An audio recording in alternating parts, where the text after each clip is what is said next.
નમસ્કાર મિત્રો, ફરી એકવાર તમારું સ્વાગત છે અમારી યુટ્યુબ ચેનલમાં. તો મિત્રો, આજે આપણા વિડીયોમાં સીસીની મિત્રો એક્ઝામ મિત્રો આપણે જોઈએ તો શરૂ છે મિત્રો. તો તેના માટે આપણે તેનું પેપર સોલ્યુશન લઈને આવી ચૂક્યા છીએ. જે મિત્રો આજે 15/4 મિત્રો 2024ના એટલે કે 15 એપ્રિલના રોજ જે પ્રથમ શિફ્ટ મિત્રો લેવાની છે 9 થી 10ના વગાળાવાળી મિત્રો, તેનું આપણે સોલ્યુશન જોવાના છે. જેમાં આપણને જે ક્વેશ્ચન બધા મળ્યા હોય મિત્રો, જે આપણે સ્ટુડન્ટે જે ક્વેશ્ચનો કીધા હોય તેના આધારે આપણે સોલ્યુશન કરાવવાના છે. તો સીસી એક્ઝામનું પેપર સોલ્યુશન છે 15 તારીખનું મિત્રો. તો સાહિત્ય જોઈ લઈએ હવે. તો આપણે જોઈએ તો થોડુંક ગુજરાતીનું પહેલાં આપણે કરીશું. ગુજરાતીમાં કેવા કેવા ક્વેશ્ચન પૂછાણા છે તેના આપણે ક્વેશ્ચન જોઈ લઈએ. તો પહેલાં એક સંધિનો કંઈક ક્વેશ્ચન હતો. તો આપણે જોઈએ તો એમાં કલેન્દુ આપણે જોઈએ તો એવો કંઈક છે મિત્રો. કલેન્દુ શું છે? કલેન્દુ. તેમાં છે મિત્રો કલેન્દુ આવી રીતે. તેનો શું વિગ્રહ થશે? તો ઉપર આપેલો છે કલા પ્લસ ઇન્દુ. શું થશે વિગ્રહ? કલા પ્લસ, એનો વિગ્રહ થશે કલા પ્લસ ઇન્દુ. તો આવી તેનો આન્સર રહેશે. તમારે સાહિત્ય આવી રીતે જોઈ લેવાનું રહેશે. તો આમાં શું છે મિત્રો? આ પ્લસ ઈ તો એ થઈ જશે મિત્રો. શું થશે? એ. આ પ્લસ ઈ તો એ થઈ જશે. આ નિયમ આધારિત છે મિત્રો. તો મિત્રો આ કી સજાતી હશે કે વિજાતીય? તો વિજાતીય સંધિ કહી શકાય. પછી છે આગળનું બીજા નંબરનું છે જોડણી પૂછાણી છે. જોડણીમાં કેની છે? કોહિનૂરની જોડણી પૂછાણી છે. આવી રીતે કોહિનૂર થાય છે કે આવી રીતે થશે કે આવી રીતે થશે? તો સાચો જવાબ આવશે કોહિનૂર આવી રીતે થશે. કોહિનૂર આવી રીતે છે. નૂર મિત્રો આવી રીતે લખાતું હોય છે. કોહિનૂર સાચી રીતે આવી રીતે લખાતું હોય છે. પછી આપણે જોઈએ તો આગળનું કોહિનૂરની જોડણી મિત્રો આપણે અહીંયા આપેલી છે. હું તમને દેખાડી દઉં ફરીથી એકવાર. તો આવી રીતે કોહિનૂર લખાય છે મિત્રો. સોરી, મેં આમ કીધું તો કોહિનૂર આવી રીતે લખાતું હોય છે. તો એમાં એવો ઓપ્શન મિત્રો છે નહીં. તો આવી રીતે કરવાનું રહેશે. તો અહીંયા આવી રીતે કરી નાખશો તો તમને જવાબ મળી જશે. પછી એક સમાસ હતો મિત્રો. શું છે? સમાસ હતો. પછી છે સમાસ હતો. પછી આપણે જોઈએ તો કહેવતમાં કંઈક લાકડાના લાડુ એવું કંઈક કહેવત હતી. પછી રૂઢિપ્રયોગ કંઈક હતો. પછી છે નાની કવિતા હતી. નાની કવિતા, અને કવિતા પછી તમારા પ્રશ્નોના જવાબ દેવાના હતા. તો પ્રશ્ન કંઈક એવો છે, કવિ શેનું કદ નાનું બતાવે છે? તો કંઈક કવિતા હશે આવી રીતે ઉપર આપેલી આવી રીતે કંઈક 3-4 લીટીમાં, અને હેઠે એવું લખેલું છે કવિ શેનું કદ બતાવે છે. પછી કવિતા, તો કવિતા ચાતરડી મારી નાની રે, ચાતરડી મારી નાની રે એવું કંઈક છે મિત્રો. એવું કંઈક કવિતા હશે.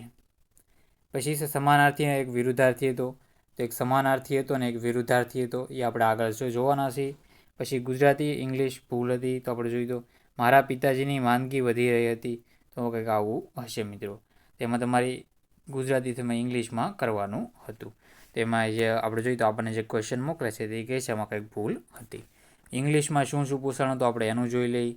તો ઇંગ્લિશમાં મિત્રો છે પૂછાણેલું ઇંગ્લિશ ટુ ગુજરાતી પૂછાણેલું હતું. તો એ તો આપણે આવડી જાય. પછી છે સિનોનિમ એન્ટોનિયમ 3 થી 4 એટલે સમાનાર્થી વિરુદ્ધાર્થી શબ્દો 3 થી 4 હતા. પછી મોટો ફકરો હતો, એના 2 પ્રશ્ન હતા. ટેન્સ નહોતા મિત્રો આ વખતે. આર્ટિકલનો 1 પ્રશ્ન હતો. અને એમાં કંઈક આવું છે, ચોકલેટ મેડ બાય રાધા વોસ. તો ચોકલેટ મેડ બાય રાધા વોસ આવું કંઈક પ્રશ્ન હશે. પછી છે ગણિત રિઝનિંગમાં. તો ગણિત રિઝનિંગમાં શું હતું તો આપણે જોઈ લઈએ. ક્લેરિટી સુધારી લેવી. 5 થી 6 પ્રશ્ન આકૃતિવાળા હતા. તો આકૃતિવાળા સરળ પ્રશ્નો હતા. મિરર ઇમેજ અને જળ પ્રતિબંધ છે મિત્રો એ હોઈ શકે. 5 થી 6 સમસંબંધવાળા પ્રશ્નો હતા. 5 થી 6 5થી આપણે જોઈએ તો 8 શ્રેણી છે મિત્રો. શ્રેણી હશે મિત્રો. સિરીઝ એટલે કે શ્રેણી હતી મિત્રો 5 થી 8 એટલે આપણે શ્રેણી હતી મિત્રો. સારું એવું પ્રમાણમાં પૂછાણો છે. ઉંમર સંબંધિત દાખલા હતા 2. પછી ડીઆઈમાં આપણે જોઈએ તો સરાસરી અને ગુણોત્તરવાળા હતા. ડીઆઈમાં ટકાવારી પણ હતું. તો આ પણ સાહિત્ય જોઈ લેવું. પછી સૌથી વધુ પ્રશ્ન આપણે જોઈએ તો કંઈક આવા હશે મિત્રો. 7 થી 8 પ્રશ્નો હતા. 16 #3. પછી પૂતળી આપેલી છે 2 તો એને આપણે જોઈએ તો નિશાની આપેલી છે. તો હેશટેગ તો ગુણાકાર, પૂતળી તો આ પ્લસ. તો આવી રીતે આપેલું હોય કંઈક 16 આપેલા હોય, પછી 3 આપેલા હોય, 2 આપેલા હોય, 8 આપેલા હોય અને 4. તો એમાં આપણે જોઈએ તો હેશટેગ, તો હેશટેગ બરાબર ગુણાકાર છે. તો અહીંયા હેશટેગ છે તો અહીંયા હેશટેગમાં આપણે ગુણાકાર કરવાનો. પછી પૂતળી તો અહીં પ્લસ છે તો અહીં પ્લસ કરવાનો. પછી આપણે જોઈએ તો @ આપેલું છે તો માઇનસ છે. અને એ આપેલું છે ને એ આપેલું છે ને ગુણાકાર છે. કેવો? ગુણાકાર કે ભાંગાકાર છે મિત્રો. અહીં ભાંગાકાર છે. તો આપણે અહીં 4 ને 2 વચ્ચે અહીંયા 16 તેરી આપણે જોઈએ તો 16 તેરી 48 થશે. 48 ને આપણે જોઈએ તો આવા 7 થી 8 પ્રશ્નો હતા એમ કહે છે સૌથી વધુ આવા પ્રશ્નો. તો આવા મિત્રો આપણે કેના કહી શકીએ આપણે? ગાણિતિક પ્રક્રિયાઓ છે મિત્રો. એ પણ સાહિત્ય તમારે જોઈ લેવું. પછી અંતર સમયના 2 દાખલા હતા. તો અંતર સમયના 2 દાખલા લસાના મિત્રો ગુણોત્તર ગુસા આપેલા હતો. 2 સંખ્યા તફાવત સરવાળો આપેલ ગુણાકાર મિત્રો. 2 સંખ્યાનો તફાવત અને ગુણાકાર આપેલ, સરવાળો આપેલ ગુણાકાર શોધવાનો હશે એમ કંઈક છે. પ્રમાણપદ હતું તો સહેલું હતું. પ્રમાણપદ તો તમને ખબર હશે, 35 હોય, પછી આપણે જોઈએ તો 70 હોય. ત્રીજું પ્રમાણપદ શોધવાનું હોય છે. પછી ચોથું હોય છે કે આવી રીતે x તો વચલાનો 2નો ગુણાકાર ને છેલ્લા 2નો ગુણાકાર અંતિમનો. તો એ રીતે તમે સાહિત્ય કરી શકો. પછી સાદુરૂપના પ્રશ્નો નહોતા. તો સિલોલિઝમ હતું મિત્રો. સિલોલિઝમ મિત્રો તો કેટલાક કાર્બન પોટેશિયમ છે તો આવી રીતે તમે દર્શાવશો. કેટલાક કાર્બન, આ કાર્બન છે, કાર્બનના પોટેશિયમ. પછી છે પોટેશિયમ સોડિયમ છે. જોઈએ તો કેટલાક પોટેશિયમ સોડિયમ છે તો આ સોડિયમ છે. એને કહીશું શું કહેવાય છે? આને આપણે સોડિયમ કહી શકીએ. આ સોડિયમ. તો કેટલાક સોડિયમ કાર્બન છે તો એ આપણે ન કહી શકીએ. આમે પણ હોઈ શકે, નોય પણ હોઈ શકે. એટલા માટે શું જવાબ આવી છે તો આપણે કરી શકીએ આવી રીતે. તો આવી રીતે આવશે જવાબ. સાહિત્ય આવી રીતે કરવાનું રહેશે. પછી આપણે આગળનું જોઈ લઈએ. વેન ડાયાગ્રામ મગ અને પૈસા. તો મગ અને પૈસા તો અલગ અલગ છે. મગ અને પૈસા બે ડિફરન્ટ છે. શું છે?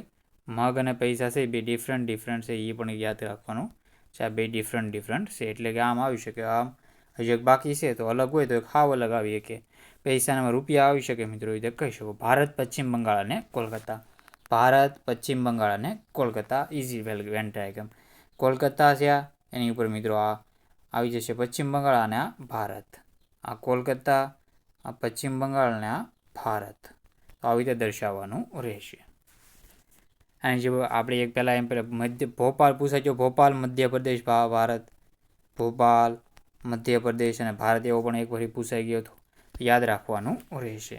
તો આવી રીતે આપણે ક્વેશ્ચનો છે. બાકીનું આપણે જોઈ લઈએ. બાકી હોય એવા બધા ઉપર કલેન્દુની આપણે જોઈએ તો સંધિ હતી કલા પ્લસ હિન્દુ. પછી છે કોહિનૂર. તક સાધુનો સમાસ હતો તો આ સમાસ છે તક સાધુ તો તક સાધનાર. તક સાધનાર તો કેવો છે? ઉપપદ સમાસ છે. પછી છે ઋણમાંથી મુક્ત. ઋણમાંથી મુક્ત તો આ પણ આવશે સારી રીતે. ઋણમાંથી મુક્ત તો એ કેવો આવશે? તત્પુરુષ સમાસ છે. તત્પુરુષ સમાસ. આ બે સમાસ હતા. ભેંસુનું ટોળું તો ભેંસુનું ટોળું શબ્દ સમૂહ તો ખાંડું કહેવાય ને. પછી ટોસ તો તળાટીનો વિરોધી શબ્દ. ટોસ તો તળાટીનો વિરોધાર્થી શબ્દ હતો. પાથેયનો સમાનાર્થી હતો. કાવ્ય પંક્તિ ઉપરથી પ્રશ્નના જવાબ આપવાના હતા. એ ઉપર આપણે જોઈ શક્યા. પછી આપણે આગળનું જોઈએ તો ટ્રાન્સલેશનનો એક પ્રશ્ન હતો. મોડ ઇંગ્લિશ તો ઇંગ્લિશ કેવું હતું? તો ઇંગ્લિશમાં આપણે કમ્પ્રિહેન્શનના 4 ફકરા ઉપરથી 4 પ્રશ્ન. પછી આપણે જોઈએ તો વિવિધનેસ સિનોનિમ કંઈક એવું કંઈક છે. પછી લેક ઓફ સ્લીપિંગ વર્ડ. પછી પ્રિપોઝિશનના 2 પ્રશ્ન. આર્ટિકલનો 1 પ્રશ્ન. ટેન્સનો 1 પ્રશ્ન. ઉપર હતું કીધું કે ટેન્સનો 1 કે નહોતો, ટ્રાન્સલેશન તો હતો જ તે. ટેન્સ ન હોઈ શકે. પછી મેથ્સ ઇઝી ટુ મોડરેટ તો થોડુંક ઇઝી ને થોડુંક મીડિયમ એમ. તૈયારી કરીને ગયા હોય તો 20+ અટેમ્પ કરીને આવો. અને આપણે જોઈએ તો એમનેમ 15 તો મિનિમમ થઈ જ જાય. તો બોટ એટલે કે બોટ અને સ્ટીમના હોડી અને પ્રવાહના પ્રશ્ન નહોતા. શું? હોડી અને પ્રવાહના પ્રશ્ન નહોતા એમ કહે છે. તો પણ આપણે કરીને જવાનું રહેશે. આગલી શિફ્ટવાળાનું હોય તો કરી નાખવું. રિઝનિંગ તો ઇઝી હતું. કેવું? રિઝનિંગ તો ઇઝી. 3 વેન ડાયાગ્રામ હતા તેમ આપણે જોઈ શક્યા છીએ. કોલકાતા ભારત, કોલકાતા પશ્ચિમ બંગાળ, કોલકાતા પશ્ચિમ બંગાળ ભારત. પછી કંઈક ઓલો મિત્રો પૈસાવાળો નહીં એ હતો. 4 મિરર ઇમેજ હતી તો એમપી છે મિરર ઇમેજ. પછી એમ્બેડેડ ફિગર હતી. પછી 2 ખૂટતી આકૃતિ છે. તો આવી રીતે તમે કરી શકો. પછી બાકીનું આ મિત્રો સિમ્પ્લિફિકેશનના આવા પ્રશ્નો હતા. ઉપર આપણે જોઈ શકીએ છીએ ક્યુ બરાબર ગુણ્યા. તો આ પણ ઇઝી બની રહે. સારી રીતે તમારે કરવાના રહેશે. ડીઆઈના 4 ક્વેશ્ચન હતા. 2 એવરેજના અને 2 બેઠા ક્વેશ્ચન હતા. અને 2 ક્વેશ્ચન બ્લડ રિલેશન અને 2 ક્વેશ્ચન કોડિંગ ડીકોડિંગના હતા. બ્લડ રિલેશનમાં 3 થી 4 ઇઝી હતા. 2 પઝલ. સૌથી નાનું કોણ એ હતા મિત્રો. સૌથી નાનું કોણ એ આપણે જોઈ તો 2 પઝલ હતા. એટલે આવી રીતે દર્શાવેલું હોય મિત્રો. રાહુલ છે મેહુલ કરતાં ઊંચો છે. મેહુલ છે એ આપણે જોઈએ તો પરેશ કરતાં ઊંચો છે. તો એમાં સૌથી નાનું કોણ ને એવા બધા કહી શકે. 1 to ઇઝી ને એવા ક્વેશ્ચનો છે. પછી બેસિલોનિઝમના પ્રશ્નો હતા, બંને ઇઝી હતા. નો ઇક્વાલિટી, તો ઇક્વાલિટી પહેલાં પૂછો તો હમણાં આ ઓલામાં પૂછાણું નથી. તો આ હતું મિત્રો 15/4નું આપણે ફર્સ્ટ શિફ્ટનું પેપર સોલ્યુશન આપણે છે મિત્રો. કેવું આપણે પેપર રહ્યું, કેવા ક્વેશ્ચન પૂછાણા તેનું આપણે જોયેલું છે. તો સાહિત્ય તમારે પૂરો વિડીયો જોવાનો રહેશે, અંત સુધી જોજો. જે શિફ્ટ બાકી હોય છે ને બાકી એ પણ સાહિત્ય જોવાનું રહેશે. અને મિત્રો જો તમે અમારી યુટ્યુબ ચેનલ સબસ્ક્રાઈબ ન કરી તો સબસ્ક્રાઈબ કરી લેજો અને બેલ આઇકન પણ દબાવી દેજો. તો મિત્રો વિડીયોને એન્ડ કરીએ છીએ. જય હિન્દ, જય ભારત.